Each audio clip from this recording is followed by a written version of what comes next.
ગીર સોમનાથ જિલ્લામાં છેલ્લા ઘણા સમયથી સરકારી ગૌચર સહિતની જમીનો પરના ગેરકાયદે દબાણો દૂર કરવાની સઘન ઝુંબેશ ચાલી રહી છે.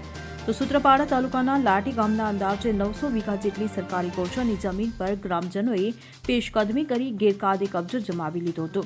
ત્યારે અંદાજે 35 થી 40 વર્ષ જૂની પેશકદમીને દૂર કરવા અને ગૌચર ખુલ્લું કરવા જિલ્લા કલેક્ટર દિગ્વિજયસિંહ જાડેજાના માર્ગદર્શન હેઠળ તંત્રએ કમર કસી છે, જેને લઈ પોલીસ ચુસ્ત બંદોબસ્ત સાથે તાલુકા પંચાયત અને મામલતદાર કચેરીના સ્ટાફ દ્વારા આ દબાણ હટાવવા બુલડોઝર ફેરવવાનું શરૂ કર્યું હતું.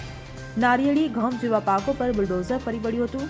ગામના તલાટી, સરપંચ સહિત ગ્રામ પંચાયતની બોડી પણ આ કાર્યવાહી સમયે ઉપસ્થિત રહી હતી. ગામના સરપંચ નારણ સોલંકી અને તલાટી જે સોલંકી દ્વારા દબાણકારોને સ્વૈચ્છિક રીતે દબાણો દૂર કરી લેવા અપીલ પણ કરી હતી. Bureau report CN24 news. હવે જુઓ દેશ દુનિયાની તમામ ખબરો તમારી આંગળીના ટેરવે. ઉઠાવો મોબાઈલ અને Google Play Store પરથી ડાઉનલોડ કરો અમારી CN24 ન્યૂઝ મોબાઈલ એપ.